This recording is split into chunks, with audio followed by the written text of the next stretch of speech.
Silks శ్రీరస్తు శుభమస్తు sale ప్రతి 25,000 రూపాయల కొనుగోలుపై ఒక గోల్డ్ కాయిన్ ఉచితం.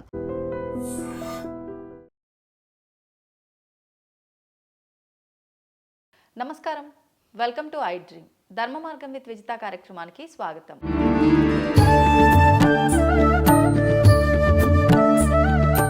ప్రస్తుతం మనతో పాటు ఉన్నారు ప్రముఖ ఆధ్యాత్మికవేత్త, సంగీత విద్వాంసురాలు శ్రీమతి ముట్నూరి పావని గారు. ఇప్పుడు అమ్మతో మాట్లాడి మరిన్ని విషయాలు తెలుసుకుందాం. నమస్తే అమ్మా. ఆశీస్సులమ్మా. థ్యాంక్ యూ అమ్మా, థ్యాంక్ యూ వెరీ మచ్. అమ్మ, మనకు ఈ డిసెంబర్ మాసంలో అంటే మనకి డిసెంబర్ 16 తర్వాత నుంచి మార్గశిర పౌర్ణమి తర్వాత నుంచి మనకు మార్గశిర మాసం అయిపోయి ధనుర్మాసంలోకి మనం అడుగు పెట్టబోతున్నాం. ధనుర్మాసంలో విశేషంగా స్వామివారికి సంబంధించి ఉత్తర ద్వార దర్శనము అని ఆ ఏకాదశి నుంచి మనకు ఒక వారం రోజుల పాటు కూడా ఈ విశేషాలన్నీ కూడా జరుగుతూ ఉంటాయి. అది నాకు తెలిసినంత వరకు డిసెంబర్ 30న ప్రారంభం అనుకుంటానమ్మా. అసలు ఏంటి ఈ ద్వార దర్శనానికి విశేషం ఏంటి? ఆ రోజుల్లో స్వామిని ఏ రకంగా ఆరాధించవచ్చు అంటే ఇవన్నీ ఇప్పుడు మేము వింటున్నాము, ఓహో ఈరోజు ఇదా అనుకుంటున్నాము, ఈ రోజున వెళ్ళి స్వామిని ఈ ద్వారం గుండా దర్శనం చేసుకుంటే విశేషమైన అనుగ్రహము అని అనుకుంటున్నాం. మీ కాలం నుంచి కూడా ఇవన్నీ ఆచరించేవారా? ఇవన్నీ అప్పటి నుంచి ఎలా వస్తున్నాయో అలాగే వెళ్తున్నాయా? వాటి గురించి తెలియజేయండి. ఆ రోజుల్లో ఇవన్నీ తప్పకుండా బాగా ఆచరించేవాళ్ళే కాబట్టి కొంతమందికి తెలుసు. మరి అయితే ఇప్పుడు వైకుంఠ ఏకాదశి అంటున్నాం. ఇప్పుడు ఈ వైకుంఠ ఏకాదశికి వచ్చేటప్పటికి సరే విష్ణుమూర్తి ఈ ఏకాదశి విశిష్టత ఇవన్నీ మనం చెప్పుకుంటాం అనుకో. ఫస్ట్ ఏమిటంటే ఏకాదశి ద్వాదశికి కూడా చక్కగా స్నానం చేయటం అదొకటి ఉంది. వైకుంఠ ఏకాదశికి సంబంధించిన విషయం. తర్వాత ఉపవాసం కదా. అవునమ్మా. ఉపవాసం అంటే ఏమిటి? ఉపవాసం అంటే ఒక శాస్త్రీయ పద్ధతిగా చెప్తారు. ఎట్లాగంటే ఏదో ఎట్లా పడితే అవి తినేసేసి కాకుండా దానికి ఎట్లా శాస్త్రీయ పద్ధతిగా ఎట్లా చెప్తారంటే దశమి రోజునే కాస్త మధ్యాహ్నం పూట కాస్త సాత్వికమైన ఆహారం చక్కగా జాగ్రత్తగా తీసుకుని రాత్రి ఊరికే లైట్ పలహారంతో దశమి రోజున చేసుకుని ఏకాదశి రోజున చక్కగా ఉపవాసం. మంచి కఠిన ఉపవాసం ఉండేవాళ్ళు ఉంటారు. సరే మరి లేని వాళ్ళు ఏదో కాస్త తింటూ ఉంటారు. ఏం చేస్తాం, అసలు మనకన్నా ఇదే రేట్ అనుకుని చేసేవాళ్ళు చేస్తూ ఉంటారు. కానీ అసలు శాస్త్రీయ ప్రకారం అయితే పూర్వం రోజుల్లో చేసేది అయితే ఏమీ తినకుండా ఎక్కువ ఏదో గూకెడు నీళ్ళు తాగితే ఎప్పుడైనా అంతే తప్ప ఉపవాసం జాగ్రత్తగా చక్కగా చేసేవాళ్ళు. తెల్లవారులు జాగారం చేసేవాళ్ళు. ఏకాదశి రోజు కూడా ఏకాదశి కూడా తెల్లవారు జాగారం చేస్తారు. చేసి ఇంకా ద్వాదశి ఘడియలు రాగానే భోజనం చేయాలట. ఇప్పుడు మామూలుగా అయితే ఏదో సాయంత్రం దాకా ద్వాదశి ఉంది కాబట్టి మధ్యాహ్నం ఎప్పుడో తినచ్చులే అనుకుని చేసేవాళ్ళు ఉన్నారు కొంతమంది. కానీ శాస్త్రీయ పద్ధతి అయితే ఏమిటంటే పొద్దున 6 గంటలకి ద్వాదశి ఘడియలు వస్తున్నాయి అనుకో, అప్పుడే తినేసేయాలట. మేము తినలేవు, మాకు అలవాట్లేదు, మేము తినలేము అంటే కుదరదు. ద్వాదశి గడియలు ప్రారంభంగానే భోజనం చేసేయాలట. తర్వాత చూద్దాం 6ంటికి అయిందంటే తినలేములే అని అనుకుంటే శాస్త్రీయంగా చేద్దాం అనుకుంటే పద్ధతి అది. ఓకే, సరే ఇలా అనుకుంటే అది వేరే సంగతి. ఇప్పుడు ఏకాదశి రోజు అన్నం ఆహారం తినకూడదు అనడానికి కూడా ఒక రీజన్ ఉందంటమ్మా. అదేంటి? అదే దానికి కూడా ఎందుకంటే ఇప్పుడు మిగతా రోజుల్లో అంతా ఏమిటంటే రకరకాల వంటల్లో రకరకాలుగా చేసుకుని పిండి వంటలు అవి ఇవి ఇవి తిని 15 రోజులు బాగా ప్రతి నెలలో 2 ఏకాదశులు వస్తాయి. అవును, బాగా తింటూ ఉంటారు. ఒక రకంగా మన వైద్యపరంగా ఆలోచించేటప్పటికీ ఇన్ని రోజులు ఇంత బాగా తిన్న వాళ్ళకి ఒక రోజున ఏకాదశి రోజున అటు ఉపవాస పుణ్యం ఉంటుంది, ఇటేమో ఆరోగ్యరీత్యా కూడా బాగుంటుందని ఒక రోజున మానేసేస్తే మంచిది అనేది ఒక వైద్యరీత్యా కూడా చెప్తారు. ఓకే, దీనికే మా చిన్నతనంలో ఒక హాస్యంగా ఒక భక్తురాలు అన్నీ చేయాలని ఆవిడకి ఆశ. కానీ ఏమీ చేయలేని తన దుర్బలత్వాన్ని బయట పెట్టుకుంటూ భగవంతుని ప్రార్థిస్తూ ఒక పాట పాడుతుంది. ఏ పాట? అది పాడు వినిపించనా? పాడండి. రక్షించరా రాధా కృష్ణ పక్షి వాహన నన్నుపేక్ష సేయకురా, రక్షించరా రాధా కృష్ణ. ఏకాశి ఉపవాసమెప్పుడు ఉందామంటే ఆకలి బాధకు నేనోర్వలేను, రక్షించరా రాధా కృష్ణ. పోని స్నాన సంధ్యలు చేసి తరించుదామంటే చన్నీళ్ళల్లో మునిగి చలి కోర్వలేను. రక్షించరా రాధా కృష్ణ. అన్నదానము చేసి తరించుదామంటే ఒరులకు బేటంగా నేనోర్వలేను. రక్షించరా రాధా కృష్ణ. పోని అని దాన ధర్మము చేసి తరించుదామంటే చేతనొక దమ్మిడి అయినాను లేదు. రక్షించరా రాధా కృష్ణ అంటూ ఒక అమాయకురాలనుకో, లేకపోతే ఇవన్నీ చేయటానికి బద్ధకిష్టురాలు అనుకోవచ్చు, ఏదైనా అనుకోవచ్చు మనం. ఈ రకంగా ఆవిడ ప్రార్థన చేసి దీన్ని ఒక సరదాగా మా చిన్నతనంలో పాడుతూ ఉండేవాడు. అట్లాగే ఇంకో ఉపమానం కూడా చిన్న ఒక కథలాగా ఎట్లా చెప్తారంటే, ఒక పెద్ద ఆవిడ మర్నాడు ఏకాశి ఉపవాసం ఉందా అని ఉన్నది ఆవిడకి. తెల్లవారితే ఏకాశి ఉపవాసం ఉండాలి, తెల్లవారితే ఏకాశి, తెల్లవారులు తింటుండే కూర్చున్నది. అప్పుడు ఉపవాసం ఉండాలని తెల్లవారేదాకా తిని అప్పుడు ఉపవాసం ఉండట్టు. అట్లా సరదాగా కథలు మా పెద్దవాళ్ళు చెప్తూ ఉండేవాళ్ళు, నవ్వుకుంటూ ఉండేవాళ్ళు. అవి ఇప్పుడు నేను కూడా సరదాగా మీతో పంచుకుంటున్నాను నేను ఆ సరదాని. అట్లా ఆ రకంగా మన ఏకాదశి ఉపవాసం చేసి చక్కగా ద్వాదశి పారాయణ చేస్తే అది ఎంతో ఆరోగ్యరీత్యా అటు ఆధ్యాత్మిక పరంగా చక్కటి అనుగ్రహం దొరుకుతుంది. రెండు రకాల. ఇకపోతే ఉత్తర ద్వార దర్శనం దగ్గరకు వచ్చేటప్పటికి ఒక్కసారి భగవంతుని ప్రార్థన చేసుకుని, కృష్ణాయ వాసుదేవాయ హరయే పరమాత్మని ప్రణత క్లేశనాశాయ హరి గోవిందాయ నమో నమః. గోవిందాయ నమో నమః అని ఆ వైకుంఠవాసుని ప్రార్థన చేసుకుని ఉత్తర ద్వార దర్శనంకి వెడదాం మనం. తప్పకుండా. ఉత్తర ద్వార దర్శనం అనేటప్పటికీ ఇప్పుడు చాలా రకాల విషయాలు ఉన్నాయి చెప్పినవి. ఎట్లాగంటే ఇప్పుడు ముఖ్యంగా ఉత్తర ద్వార దర్శనం అంటే వైకుంఠంలోకి వెళ్ళాలన్న సాధన. దానికి ఉండవలసింది ఏమిటి అంటే సత్వగుణం ప్రధానంగా ఉండాలని చెప్తారు. మనలో సత్వ రజస్ తమో గుణాలు ఉన్నాయి కదా, 3 గుణాలు ఉన్నాయి. సత్వగుణమే ప్రధానంగా ఉండాలి. ఈ ఆధ్యాత్మిక భగవంతుని చేరుకోవాలనుకుంటే ఉండవలసింది సత్వగుణమే. కానీ అది ఆ 2 లేకుండా సత్వగుణంగా ఉండటానికి కుదరటల్లా, ఉండాల్సిందే.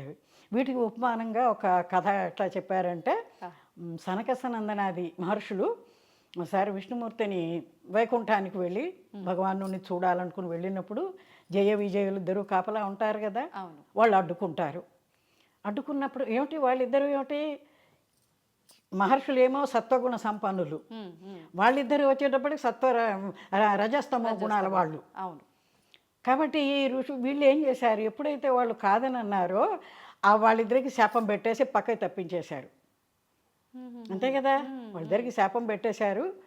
అప్పుడు ఏమవుతున్నది, భగవంతుడు అరే సనక సనందనాది మహర్షులు వచ్చారు, వీళ్ళేమో ఇది చేశారు, వాళ్ళకి శాపం పెట్టాడు. మరి అది కూడా భగవంతుడు, వాళ్ళకి శాపం పెట్టడం అనేది కూడా భగవంతుడు కూడా ఒక ప్రాబ్లమే. అంతే.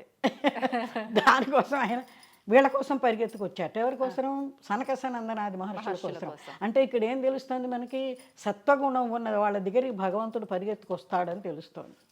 అవునమ్మా. కాబట్టి అంటే అది మహర్షులైనా సామాన్యులైనా అలాంటి గుణం కలిగిన వారు ఉండాలి. మహర్షులకి ఎటు సత్వగుణం సామాన్యంగా ఉంటుంది, వాళ్ళు చెప్పుకోకర్లేదు. కానీ వాళ్ళకు కూడా వచ్చిన వాళ్ళు ఉన్నారు, విశ్వామిత్రులు లాంటి ఋషులు లేరు. అమ్మో, వాళ్ళది విశ్వామిత్ర గోత్రం అంటారు. అంటే కోపిష్టి వాళ్ళుగా ఉంటారు అందులో. కాబట్టి సత్వగుణం ప్రధానంగా ఆ భగవంతుని మనం రప్పించుకోవటానికి అది ఉండాలన్నమాట. కాబట్టి మనలో ఉండే ఈ రజస్తమో గుణాలని మనం ఎప్పుడైతే తోసేస్తామో మనకు భగవంతుడు అందుబాటులో ఉంటాడు. Okay okay. అనేది ఒకటి. ఇది వైకుంఠ ద్వార వైకుంఠానికి వెళ్ళడానికే కదా వెళ్ళారు వాళ్ళు ఋషులు. అవును. అట్లాగే ఇంకో విషయానికి వచ్చేప్పుడు ఇంకో కథ ఏం చెప్తారంటే విష్ణుమూర్తి బ్రహ్మదేవుని సృష్టించి మరి ఆయనకేమో వేద విజ్ఞానాన్ని, ఆ రోజుల్లో పుస్తకాలు లేవు కదా, ఇప్పుడంటే పుస్తకాలు చేస్తున్నారు వేదాలన్నీను, అప్పట్లో పుస్తకాలు లేవు కాబట్టి వేద విజ్ఞానాన్ని ఆయనకి ఉపదేశం చేసే బ్రహ్మదేవుడికి చెప్పి నువ్వు సృష్టి చేయమన్నాడు. ఆయన దగ్గర నుంచి ఈ విష్ణుమూర్తి గారి చెవిలో నుంచి వచ్చిన మధుకైటభులు అనే రాక్షసులిద్దరూ ఆ వేద విజ్ఞానాన్ని ఎత్తుకుపోయారు వాళ్ళు. ఓ. ఎత్తుకుపోయేటప్పటికి సరే ఇప్పుడు బ్రహ్మదేవుడు చూసుకునే అయ్యో ఇప్పుడు ఎట్లా చేయాలి, నేను సృష్టి ఎట్లా చేయాలి, నా విజ్ఞానం కాస్త వెళ్ళిపోయింది, ఏం చేయాలని వెతుక్కుంటూ విష్ణుమూర్తి దగ్గరికి వచ్చేసేసి ఇట్లా జరిగింది, ఇప్పుడు నేను ఏం చేయాలి అని చెప్పి ఆయన్ని అడిగితే సరే విష్ణుమూర్తి ఏం చేస్తారంటే ఈ రాక్షసుల్ని ఇద్దరిని ఎందుకర్రా ఆయన దగ్గర నుంచి ఆ వేదాలు తెచ్చుకున్నారు, మీరు ఏం చేసుకుంటారా ఆయనకి ఇచ్చేయండి అని చెప్పాట పాపం మంచిగా. చెప్తే వాళ్ళేమో మేమేమో బొమ్మన్నట్టు వాళ్ళు. అప్పుడు ఈయన మీకు కావాల్సిన వరం ఏదన్నా నేను ఇస్తాను, అదైతే ఆయనకి ఇవ్వండి, మీరు ఏది కోరితే అది వరం ఇస్తాను నేను, ఆయనకి ఇవ్వండి అని విష్ణుదేవుడు అనేటప్పటికీ వాళ్ళు ఏం చేశారట, నువ్వేంటి మాకు వరం ఇచ్చేది, సరే నువ్వు మాతో యుద్ధం చేయి, మేము కోరేది ఏమిటంటే నువ్వు మాతో యుద్ధం చేయి, తర్వాత చూద్దాం వేదాల సంగతి అన్నట్టు వాళ్ళు. నెల రోజులు యుద్ధం చేయమన్నారట. నెల రోజుల పాటు.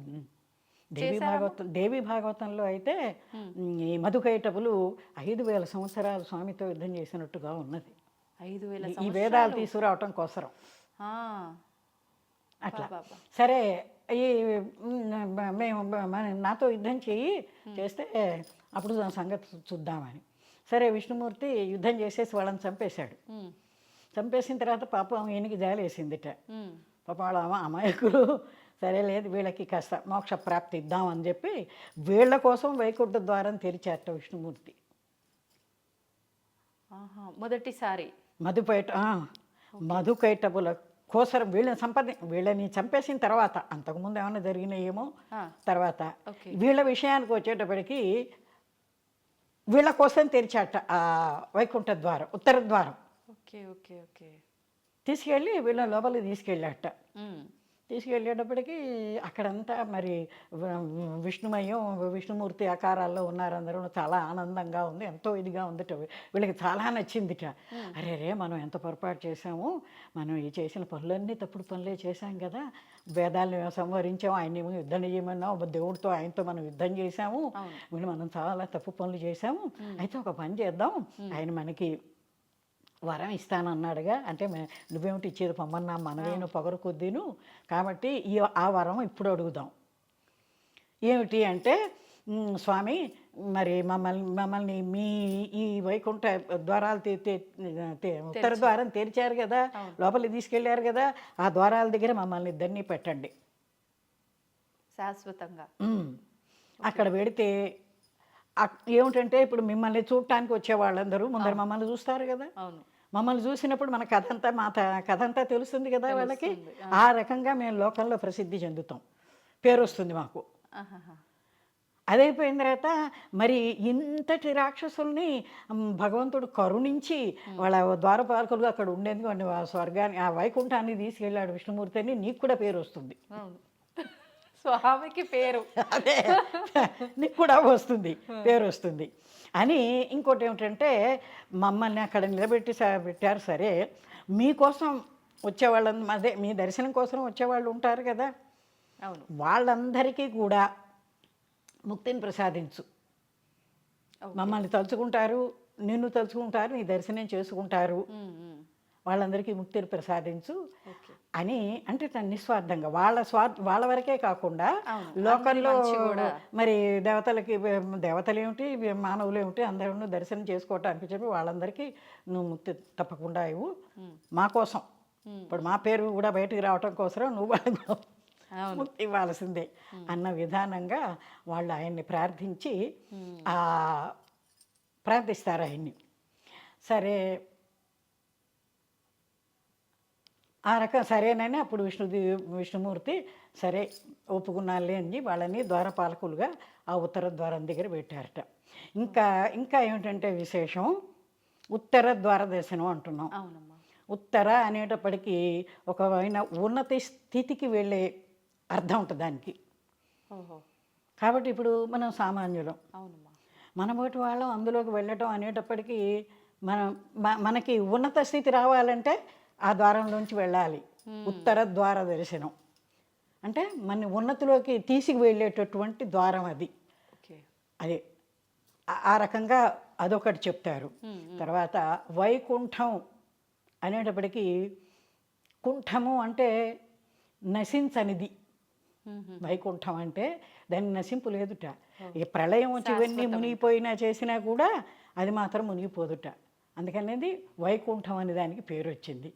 కాబట్టి ఇప్పుడు ఆ వైకుంఠ ఇప్పుడు విడిగా కూడా గుళ్ళల్లోకి వెళ్ళి చూడలేని వాళ్ళు ఉంటే ఇళ్లలో కూడా పెట్టుకుని ఉత్తర దిక్కుగా దేవుణ్ణి పెట్టుకుని అట్లా దర్శనం చేసుకుంటూ ఉంటారు. అట్లా చేయొచ్చు అంటారమ్మా?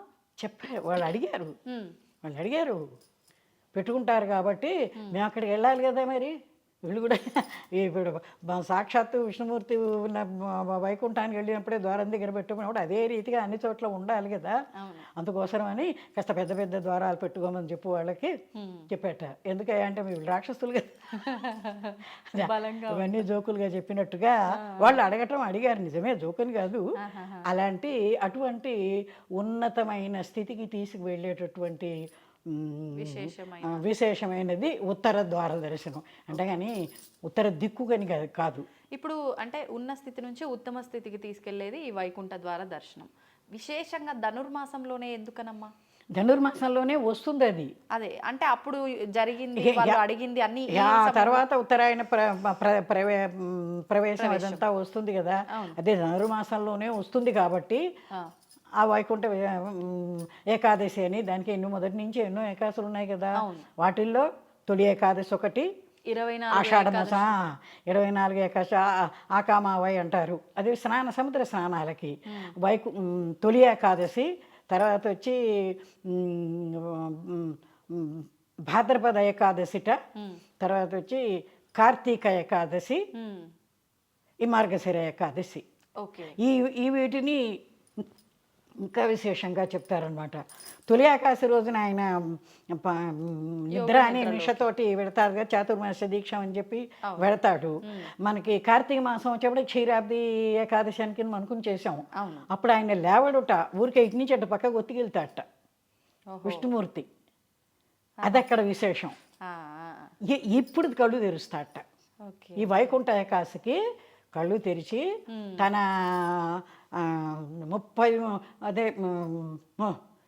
30 దేవతలందరినీ కూడా ఆయన వెంట పెట్టుకుని భూలోకానికి వస్తాడట. తప్పని ప్రతి ఆలయంలోనూ ఆయన తిష వేసి కూర్చుంటాడు వాళ్ళని. అందుకే అందుకే ఈ ఏకాదశికి అన్ని చోట్ల వైష్ణవ ఆలయాలన్నీ వెలిగిపోతూ ఉంటాయి. తెల్లవారుజామున లేచి పూజలు ఇవి చేస్తూ ఉంటే మా చిన్నతనంలో దూరిపూళ్ళ మా తాతగారు వాళ్ళు వింటూ ఉంటే గోపాలస్వామి గుడి ఒకటి ఉండేది. పెద్ద ఢంకా ఉండేది అక్కడ. ఆ ఢంకాని కొట్టేవాళ్ళు, ఢామ్ ఢామ్ అని కొడితే ఊరంతా వినిపించేది అనమాట. అది వినంగానే గబగబా లేచేసి మేము మొహాలు కడుక్కుని వాకిట్లో బాదం చెట్టు ఆకులు తీసుకుని వెళ్ళేవాళ్ళం. వేడి దద్దోజనాలు, పులిహోరలు, తెల్లవారేటప్పుడు ప్రసాదం. అప్పుడేం తెలుసు మనకి, దేవుడే భక్తి మనకి తెలియదు పిల్లలప్పుడు. ప్రసాదం కోసం అట్లా వెళ్ళేవాళ్ళం. అట్లా వెళ్ళి ఆ ప్రసాదాలు తెచ్చుకుంటూ ఉండేవాళ్ళం. ఇది ధనుర్మాసంలో ప్రారంభంతో వైష్ణవాలయాలన్నీ అట్లా వెళ్ళిపోతూ ఉంటాయి. ఓకే. అంటే ఇంకా ధనుర్మాస ప్రారంభమే స్వామివారి ఉత్తర ద్వార దర్శనంతో మొదలైపోతుంది. ఇంకోటి ఏమిటి చెప్తారంటే, ఇప్పుడు సూర్యనారాయణమూర్తి అంటున్నాం మనం, నారాయణుడు అంటున్నాం కదా. ఆయన కూడా నారాయణమూర్తి, నారాయణ అవతారం అని అంటారు కదా. అప్పుడు ఈ 30 దేవతలు ఎవరంటే ఆయన కిరణాలన్నీ 30 దేవతలుట. ఆయన ఇప్పుడు ఇక్కడ నుంచి ఉత్తర ద్వారానికి దానిలోకి లోపల వెళ్ళి కూర్చోవాలి కదా. ఆయన ఈ కిరణాలతోటి ఆయన ఉత్తరాయణంలోకి ఆయన ప్రవేశం. సూర్యనారాయణ దీనికి కూడా సంబంధించి అట్లా చెప్తారు. ఆయన కూడా ఈ ధనుసు దీనికే, వైకుంఠానికే ఆ నారాయణమూర్తిగా, సూర్యనారాయణమూర్తిగా ఆయన కిరణాలన్నీ 30 దేవతలుగా ఆయన భూలోకంలో ఉంటాడు అని చెప్పి అట్లా చెప్తారు. ఓకే. మీరు ఇప్పుడు ఇందాక ప్రసాదము ఇవన్నీ ఆ డంకా మోగించడం అన్నారు. పాటలు ఏమన్నా పాడేవాళ్ళు కాదా అమ్మ అప్పుడు? అంటే ప్రతిదీ మాటల రూపంలో కాకుండా పాటల రూపంలోనే. ఎందుకు నారాయణమూర్తి మీద పాటలు పాడతాం కదా ఒక గుళ్ళలో పాట ఏమన్నా పాడతారా ఇప్పుడు? వైకుంఠపతే నారాయణ వారి జనయన నారాయణ వైకుంఠపతే నారాయణ వక్షస్థల కౌస్తుభమణిభూషిత శంఖచక్ర పీతాంబర శోభిత వక్షస్థల కౌస్తుభమణిభూషిత శంఖచక్ర పీతాంబర శోభిత నారాయణ హరినారాయణ నారాయణ శ్రీమన్నారాయణ నారాయణ హరినారాయణ నారాయణ లక్ష్మీనారాయణ నారాయణ సత్యనారాయణ వైకుంఠపతే నారాయణ. దేవతలందరితో పాటు మనం కూడా ఈ పాట పాడుకుంటూ ఉత్తరం ద్వారంలోకి ప్రవేశించి భగవంతుని దర్శనం చేసుకుందాం. తప్పకుండా అమ్మ. చాలా సంతోషం అమ్మ. నమో నారాయణాయ. ధన్యవాదాలు.